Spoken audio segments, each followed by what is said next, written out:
Why did Allah send more than one religion? You say different religions should come to each era. It's been the same religion for 1400 years. Shouldn't a new religion come? How do we know the Qur'an hasn't been changed? Why was the Qur'an sent in Arabic, not any other language? How do we know the Creator isn't associated with time and place? Do you have proof of this?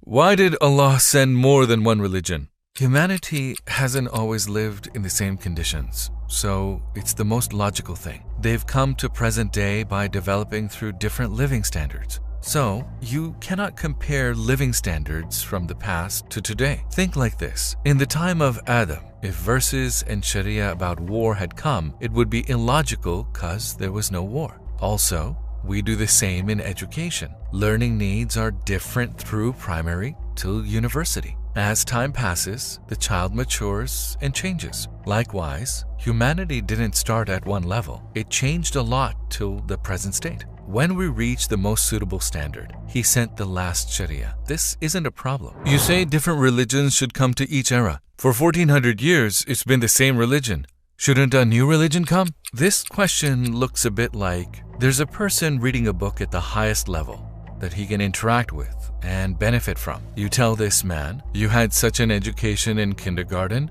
then better in university. Even though you're learning from the best now, why don't you just search for another book? It's the same as saying, shouldn't a new book have come? It's the same. The Qur'an, the last Sharia to come, is the most beneficial and perfect lesson humanity can learn from. It is the best education. There's nothing above it. What's to search for? He's learning from the best. Why would he be in search for better? There isn't any. We're referring to the perfect one. So the question becomes illogical. How do we know the Qur'an hasn't been changed? We know the Qur'an came to our day with its smallest detail. When the revelations came, disbelievers and Muslims memorized the verses. They weren't literary compositions but eloquent, so they passed it on to others by memory. Also, everything was recorded by the revelation scribers. It was all written in front of our Prophet. It was gathered at the time of Abu Bakr and multiplied at the time of Uthman. There's a Quran in the Topkapi Palace Museum right now. It's the same as the Quran from Uthman's time. The fact that every Quran around the world is the same proves the original has not been changed.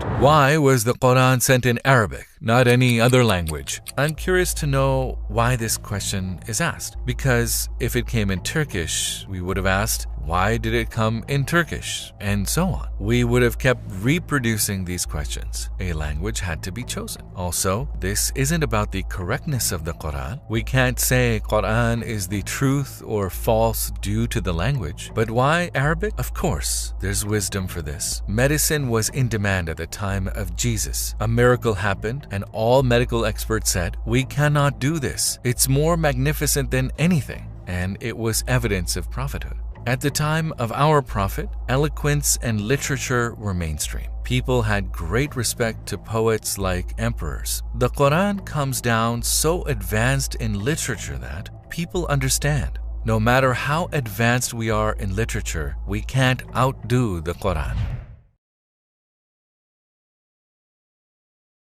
Also, a challenge is in the Quran. By means, if you say this was written by a human, then bring a surah like it. People who were so advanced in literature, instead of writing something simple, they chose to fight. That's why there's 350,000 tafsirs written for the Quran. Some presume it's because it isn't understood. No, Quran has very deep meanings and suitable for every age. The text is so rich. That's why there are 350,000 tafsirs. Extracting thousands of ore from a sea doesn't show the limitation of complexity of the ores. It shows the richness, same as the tafsirs. It proves how profoundly meaningful it is. It took a little long, probably past a minute, but it wasn't a topic to be discussed in short. I hope the answer is okay.